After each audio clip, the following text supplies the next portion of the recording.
Praise the lord. ప్రభువును రక్షకుడైనటువంటి యేసుక్రీస్తు శ్రేష్టమైన ఘనమైన నామమున మీ అందరికీ వందనాలు. దేవుడు మరొక దినాన్ని, శ్రేష్టమైన దినాన్ని ప్రభు మనకు అనుగ్రహించినందుకు ప్రభువునికి సమస్త మహిమ ఘనత ప్రభావములు కలుగును కాక. దైవ జనాంగమా, దేవుని ప్రజలారా, ఈరోజు దేవుని వాగ్దానం ప్రసంగి గ్రంథము 5వ అధ్యాయం 1వ వచనం. నీవు దేవుని మందిరమునకు పోవునప్పుడు నీ ప్రవర్తన జాగ్రత్తగా చూచుకొను. ప్రైజ్లో దేవుని మందిరము అనగా దేవుడు నివసించేటువంటి స్థలం అండి. పరిశుద్ధమైనటువంటి దేవుడు అతి పరిశుద్ధమైన స్థలంలో నివసిస్తాడు. ఆయన నివసించే స్థలము ఎవరు సమీపించలేని తేజస్సులో అమర్త్వము కలిగి నివసించే దేవుడు. ఆయన నిత్యము దూతలు పరిశుద్ధుడు పరిశుద్ధుడు పరిశుద్ధుడని ప్రతిగానములు చేసేటువంటి మహా దివ్య సన్నిధిలో ఆయన ఉంటారు. కానీ మానవులను ప్రేమించి మానవుల మధ్యలో నివసించడానికి ఆయన దిగి వచ్చాడు. అందుకే యోహాను భక్తుడు అంటాడు కదా, ఆ వాక్యమే శరీరధారిగా మన మధ్యలో నివసించను. ఇంగ్లీష్లో ఉంటుంది, మన మధ్యలో గుడారము వేసుకొని ఉన్నారు. ఆయన మన మధ్యలో నివసించడానికి ఇష్టపడే దేవుడై ఉన్నారు. ఇజ్రాయేలీలు కూడా అరణ్యములో వారు ప్రయాణం చేస్తూ ఉన్నప్పుడు ప్రత్యక్ష గుడారము మధ్యలో వేయబడేది. ప్రత్యక్ష గుడారము చుట్టూ 12 గోత్రముల వారు నివసించేవారు. మన మధ్యలో నివసించడానికి ఆయన ఎంతో ఇష్టపడే దేవుడై ఉన్నారు. కానీ దేవుని మందిరము అనగా దేవుడు నివసించే స్థలము కదా, ఆ దేవుడు నివసించే స్థలానికి వెళ్ళేటప్పుడు మనం ఎలాగ వెళుతున్నాం అనేది మనం జాగ్రత్తగా చూసుకోవాలి. మన ప్రవర్తన మనం జాగ్రత్తగా చూసుకోవాలి. ఎందుకంటే సినాయి పర్వతం మీదకి దేవుడు దిగి వచ్చినప్పుడు ఎవడు కూడా పర్వతమును ముట్టకూడదు. ఎవడైనా పర్వతమును ముడితే వాడు చనిపోతాడు అని దేవుడు చెప్పాడు. 3 దినములు శుద్ధీకరించబడాలి. 3 దినములు శుద్ధీకరించబడిన తర్వాత వారు పర్వతము చుట్టూ ఒక కంచె వేశారు. కంచెను దాటి ఎవడు రావద్దు. 3 దినములు శుద్ధీకరణ తర్వాత కూడా ఎవడు పర్వతమును ముట్టకూడదని ఆజ్ఞ. Praise the Lord. మనమైతే శుద్ధీకరణ ఉండదు, పశ్చాత్తాపం ఉండదు, ఉపవాసం ఉండదు, కానీ మందిరంలోనికి ఎలాగ పడితే అలాగ వచ్చేస్తామండి. మన ప్రవర్తనను మనం జాగ్రత్తగా చూసుకోవాలి. Praise the Lord. ఆయన భయంకరుడు కదా, మహాదేవుడు కదా. ఆయన సన్నిధిలోనికి మనం భయభక్తులు కలిగి భయముతో దేవుని సన్నిధికి మనం రావాలి. అనాలోచితంగా రావద్దు. ప్రవర్తనను మనం జాగ్రత్తగా చూసుకోవాలి. అసలు ప్రవర్తన అంటే ఏంటి?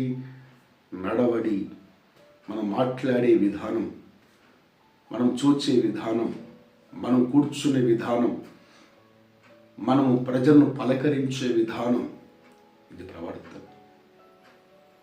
దేవజనమా. కానీ మరి మనుషులకు కనబడే ప్రవర్తన లేదండి. మనుషులకు కనబడని ప్రవర్తన కూడా ఉంటుంది. అదేంటో తెలుసా? యేసు ప్రభు అంటారు, బయట నుండి లోపలికి వెళ్ళేది మనుషుని అపవిత్రపరచదు, కానీ లోపల నుండి బయటికి వచ్చేది మనుషుని అపవిత్రపరుస్తుంది. ఏంటది? మనుషుని హృదయాంతరంగము నుండి వచ్చినది దురాలోచనలు, చెడ్డ తలంపులు, వ్యభిచార తలంపులు, కాముకత్వము, కోపము, కక్ష, ఈర్ష్య, అసూయ, ద్వేషము, విమతలు, ఇవన్నీ మనుషుని హృదయాంతరంగంలో నుంచి వచ్చి మనుషుని వాని ప్రవర్తనను చెడగొడతాయి. మార్కు సువార్త 7వ అధ్యాయం 21వ వచనంలో రాయబడిన మాటలు. అవును కదా. మన ప్రవర్తన అనేది మనుషులు మనలో చూచేది. Praise the lord. మనుషులకు మనము చూపించేది కాదు ప్రవర్తన అనేది. మనుషులు మనలో చూచేది, కనిపెట్టేది ప్రవర్తన. లోకానుసారమైన వ్యక్తులే మనల్ని గమనిస్తూ ఉంటారు. మనం ఇలా మాట్లాడుతున్నాం, ఎక్కడ కూర్చుంటున్నాం, ఏం చేస్తున్నాం అనేది గమనిస్తూ ఉంటారండి ప్రతి క్షణం. కానీ లోకులే అంతగా గమనిస్తుంటే మరి పరమంతుల దేవుడు ఇంకెంతగా గమనిస్తూ ఉంటాడు కదా. అది కూడా మనకు దేవుని మందిరంలోనికి వచ్చిన తర్వాత మనం ఇంకెంత భయముతో భక్తితో దేవుని సన్నిధిలో కూర్చోవాలి. ఒక పరిశుద్ధమైన ప్రవర్తన కలిగిన వ్యక్తులముగా మనం దేవుని మందిరంలో కూర్చోవాలండి.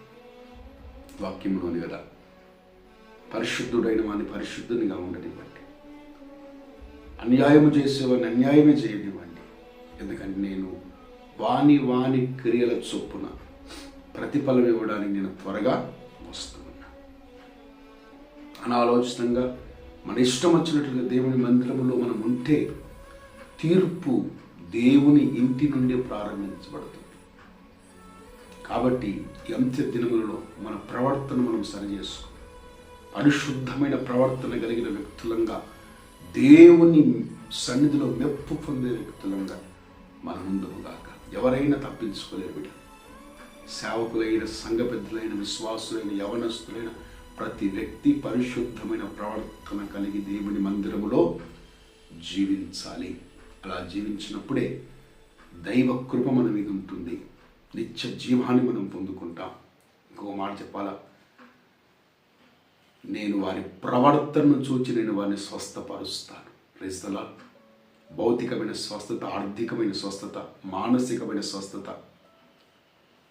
అన్ని విధముల స్వస్థత, అన్ని రోగములు తొలగించి మన స్వస్థపరచాలంటే మన ప్రవర్తనను దేవుడు చూస్తాడు.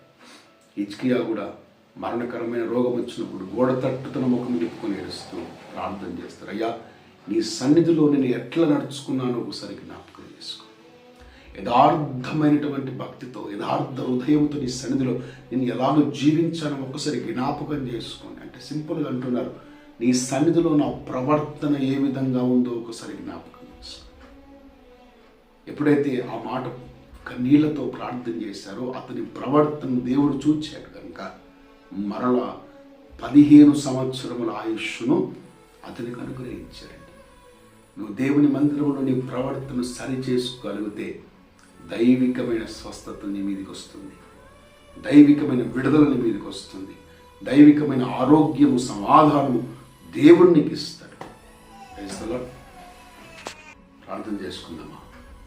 ప్రేమ నమ్మకము గల తండ్రి, గొప్పవాడి దేవానికి వందనాలు. ఇంతవరకు తండ్రి మీరు మాట్లాడిన ప్రతి మాటను బట్టి మీకు వందనాలు.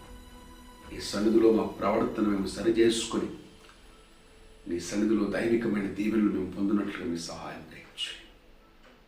అవును తండ్రి, మనుషులు చూడాలని కాదు కానీ రహస్యమును చూస్తున్న నీవు ప్రతిఫలం ఇవ్వాలని మేము బ్రతుకున్నట్లుగా మీ సహాయం దయచేయండి. ఎవరైతే బలహీనులుగా ఉన్నారో వారందరినీ మీరు ముట్టి స్వస్థపరచండి. దినమంతని వెలుగుతో మహిమతో నింపండి. నిబిడలు చేస్తున్న చేతి పనులు అన్నింటిలో నీ దీవెన, మీ ఆశీర్వాదం మెండుగా మీరు దయచి, చదువుకున్న బిడ్డలకు మంచి జ్ఞానము దయచి, అయా ఇదిగో తండ్రి ప్రతి బిడ్డను మీరు ఆశీర్వదించండి. వాక్యం వింటున్న ప్రతి బిడ్డను మీరు దీవించమని, దైవికమైన దీవెన ఆశీర్వాదము దయచేయమని యేసు నామములో అడుగుచున్నాము తండ్రి. ఆమేన్, ఆమేన్, ఆమేన్. దేవుడు మిమ్మల్ని మీ కుటుంబాన్ని నిండారుగా దీవించి ఆశీర్వదించును గాక. ఆమేన్.